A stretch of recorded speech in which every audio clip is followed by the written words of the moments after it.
All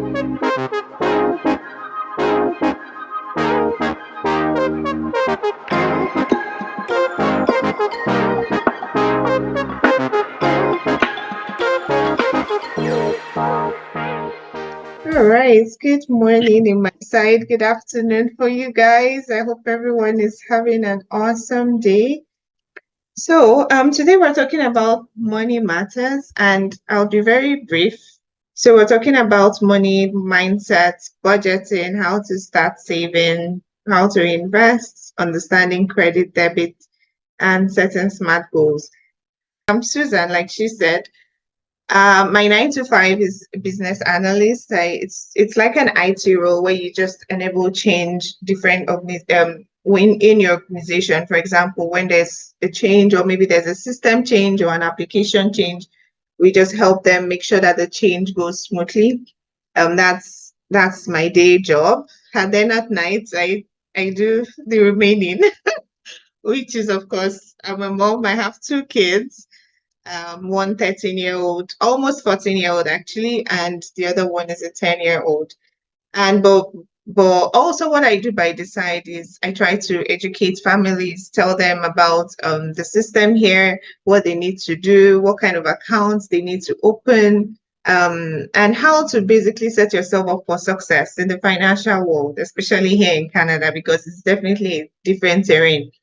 But for the purpose of this, I'm not going to talk about Canada, but I'll try and make it as generic as possible so that even though it's still a different audience, it will still be relevant for you guys.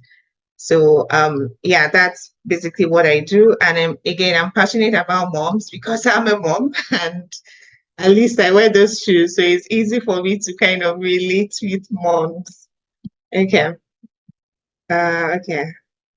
Okay, so the first thing I'll chat about is our mindset. And usually we'll start with almost everything we do is about the mind. Many of us we're already used to from Nigeria. Like when I was growing up, my parents would say money is hard, everything is hard. Like you have to work really hard for this money. And somehow it's kind of grew with me until now that I started trying to see, okay, is it really just hard or is it that everybody's just saying it's hard. So um about the mindset here, it's basically you trying to tell yourself first of all, okay, it may be hard, but it doesn't mean I can't achieve it. It's achievable, right? So what I have here, I said your thoughts about money drives your actions, right? So first of all, everything starts with the mind. There's a book I was reading about written by Joyce Meyer. Joyce Meyer, she has this book, and the title of the book is Winning the Battle in the Mind. So she talks about how everything really starts from the mind. Once you win that battle in the mind, then you're basically like good. So same also with money. There's no need saying, oh, money is scarce or it's really very hard. It's I'm learning, and I'll say I'm learning because it's a journey. I'm learning to keep telling myself that there is enough money to go around. Like it's I live in abundance. And yes, it may not be that perfect scenario yet, but again, it's all from the mind. And then also when sometimes you're shopping and you're like, oh, this thing I love it, but I can't afford it. I try to, whenever I say that I can't afford it, I pull myself back and I'm like, how can I afford this? Like you can't, once you close your mind, that's it. And this literally like happens with everything else, not just money, but for the purpose of this, we'll just stick to money. Okay. So moving on.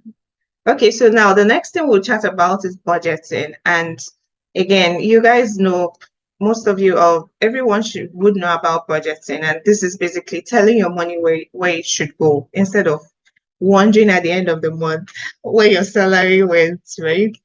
And a lot of people do not track. And this was me actually. So I'm not akin to not to doing everything right now. I'm also learning on the go. So a lot of people don't track their money, and you find that at the end of the month, you're like, where is my money? What did I even do with my salary? So it's very important that You set out time to say, okay, how much am I taking home? Do I, am I tracking this down somewhere? And what am I spending?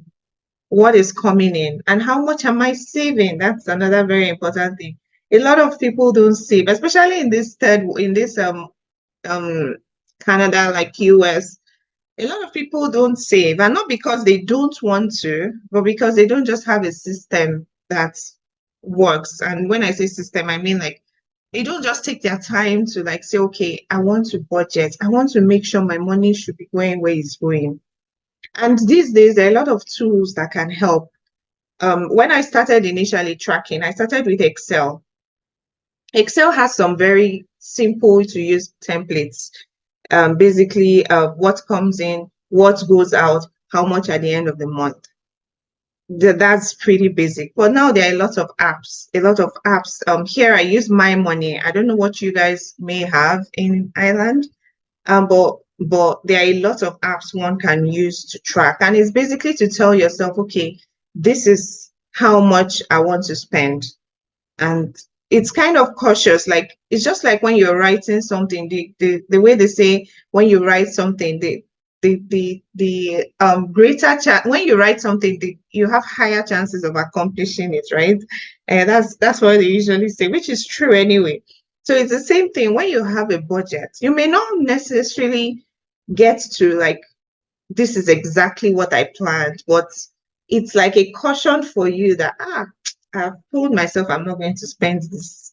Let me just try not to. You understand? But that's just one part. The most critical part is not just the budget, it's the tracking. So when I started, and I'll use myself as example for most of it because I'm also learning. I don't have it all together, trust me. So when I started, I would put everything down, like write it down. But I was having issues with going back to review, and that review is very important. Like you can put it down, but like at the end of the month or the end of the week, you tell yourself, what have I spent? You go back and check, look at it, you will see loopholes.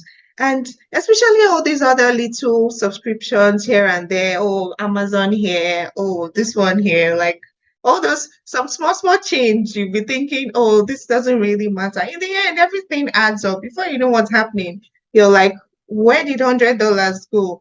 Where did €100 go? Right? So the very critical thing is to make sure that at the end of the month you're reviewing and checking to see, okay, I'm actually tracking things, and maybe next month I can do this or do that. So the next thing we'll talk about is how to start saving. And this is pretty basic. Like most of us will probably have accounts everywhere. And I'm sure we all know that we have to save, right? Emergencies, different things can happen, life happens, right? So I just have here, you open a savings account. So what I do is I kind of have I have different accounts, and I got it from a book, not from my head. I don't know if any of us knows The Secrets of the Millionaire Mind by T. Harv Eker. Can you see it? Secrets of the Millionaire Mind, and it's written by T. Harv Eker.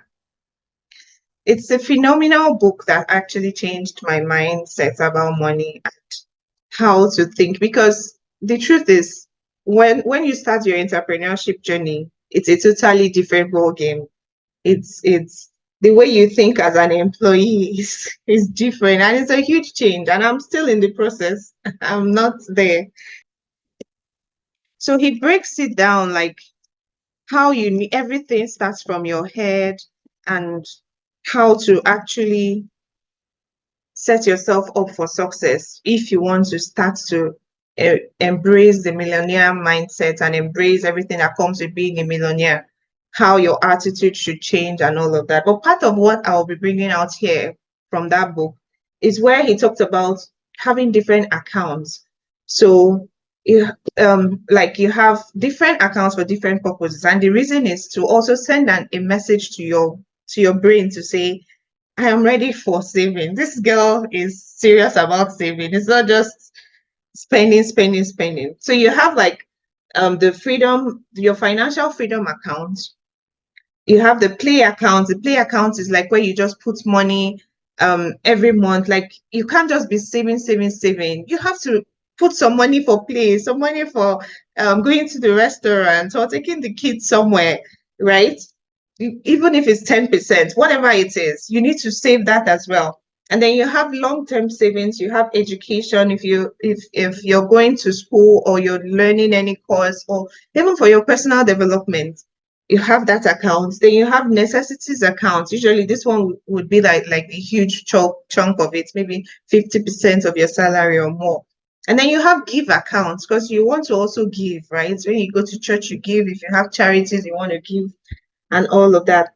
But I started implementing this. So I broke it down in the different percentages. And the truth is, in the end, you say, oh, the money is not even enough, right? To go around all this many accounts. But I had to tell myself, you know what?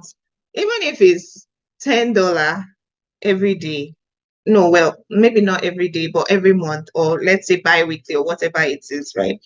Just start. The most important thing is that you start something. And like this this financial freedom account, it's just like where you put like loose change. Sometimes you go out, maybe you buy gas or something very little, and you have some maybe cents. You just put any money, any free money inside that one.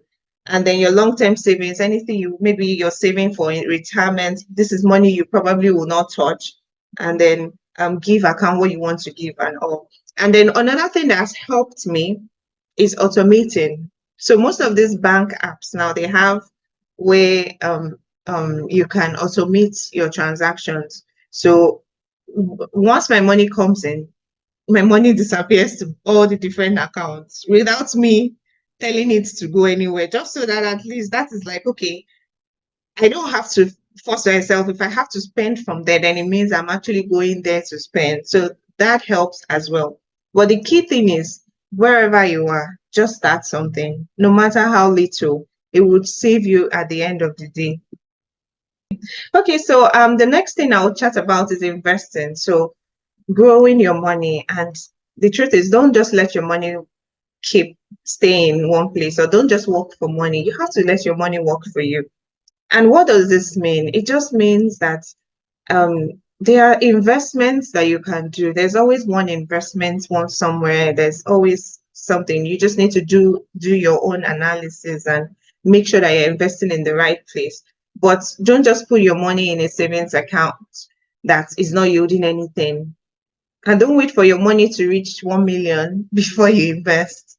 Just take little actions, anything at all. Like here we have assets. I'm pretty sure there will be assets in Nigeria. I'm not sure about Ireland, but I'm very sure you would have assets to invest in mutual funds, depending on your risk appetite, right? Some people can take very high risk.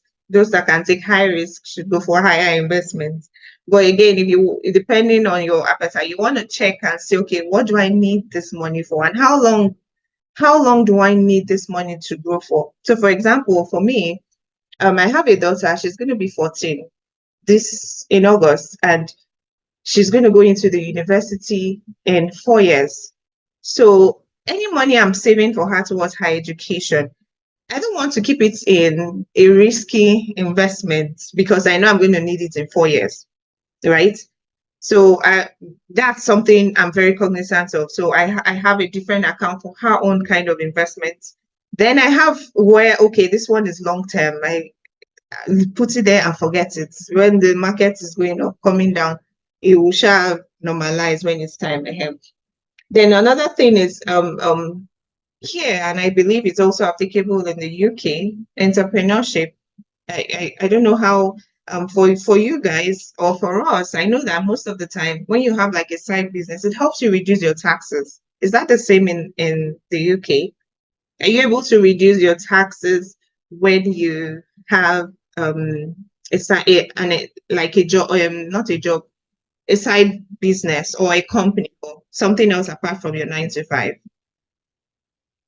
For us, your like if, particularly if you're working from home, some of you get like tax rebates. So like your electricity bill, the half is going for business.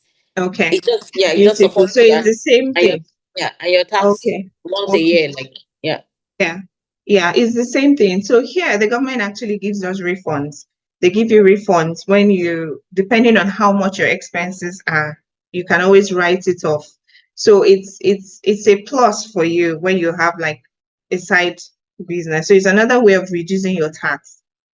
So it's something one can look into. And then group investments. This one is mainly agile. I don't always recommend these ones because these ones are more, especially if you're doing agile and you're the last person to take the money. It means that the value of what you're taking at the end is lower than the value of what the person who took first. So I wouldn't recommend that. I always prefer I put my money where my money is growing, where it's earning investments and all of that. Okay, so this one is just credit debit. I know in the UK and in Nigeria as well, you guys will have credit cards, debit cards, and the truth is it's a good thing to be able to leverage credit, but sometimes it can actually hurt you in the end. So the key thing is knowing how to use it so that you don't end up spending more than what you should spend and you pay off at the time you should pay off. So I did write here there's good debt, there's bad debt. But again, the key thing is most of this, especially for credit cards, um, I would say always spend what you have, right? It's very, especially in these countries, UK, Canada, they always throw credits at you, especially if you have a history of very good credits. They every day they're like, oh, come on, increase your limits, come on. Fine, you can take it. It helps your credits if you're increasing your limits. But again, you want to be cognizant of not spending what you don't have because credit interest rates is the worst interest rate one can get. Like it's you end up paying almost three times what you borrowed. So I wouldn't really, as long as you're using it well, you're paying before the due date, it's amazing. Well, yeah. Okay. And then setting smart goals. So again, like everything else, you need to set goals and financial goals that are smart, like things that you know that, oh, I want to achieve. And I did give some examples, like you want to pay your credit card in 8 months, you want to buy a land, you want to buy a property, you want to save for rent, anything it is, just put a deadline for execution. It should be something that is affordable. You should be able to track it. Okay, how am I doing? Am I really able to save the money that I need? Let's say I'm saving for my kids' education or I'm saving for anything. Am I really working towards it? And then you keep checking it and tweaking as you go. So I did identify some habits of financially healthy people, and basically it's encompassing most of what we've chatted about. Tracking your income, setting aside savings as soon as you receive it, not after when you would have thought about Amazon and other things. Avoiding emotional spending. Some of us, I had a friend who used to go to the store and every time she's angry or she feels like exhausted, she just goes to the store and spoils herself. And in the end, at the end of the day, she'll now be like, oh my God, what did I just do? My money has gone, right? So it's avoidable. And then learn about money if you can. Books, podcasts, anything. And it doesn't have to be, oh, reading a whole book. Little chapters, little like a few pages, or even on Audible. Audible is big in the UK, right? Well, it's from the UK. I learned about Audible. So that's what I do when I find that I'm falling short with reading. I just buy it on Audible and listen on the go. It's really very helpful. And then, of course, delaying gratification. There are some things that are not like very, very critical. Delay them. All those family village people in Nigeria asking for one thing or the other. You cannot kill yourself. You give them what you have, but make sure you have paid yourself first. Make sure you have done your own first, and don't put yourself behind when you should actually be in front. And then I did identify some books, some books that may be really very good. This is the one I talked about previously, this one. And this one is also very good. Think and Grow Rich by Napoleon Hill is very good as well. I have that one too. I read it. Total Money Makeover. This one was recommended. I haven't read this one, but I heard it's really very good. It's actually on my list to get. So these just kind of help you to keep track and make sure that, okay, you're learning something new and you're applying it. That's the most important bit. And I think we're getting to the end. Okay, so I just wanted to summarize by saying you don't need to be perfect. You just need to be intentional. And financial success is built on habits, not on income. So start small, stay consistent, and believe in your ability to grow. Because really, the truth is, it's not about how much you earn, it's about how well you manage what you have. So, yeah, so that's basically it. And then yeah, that's it.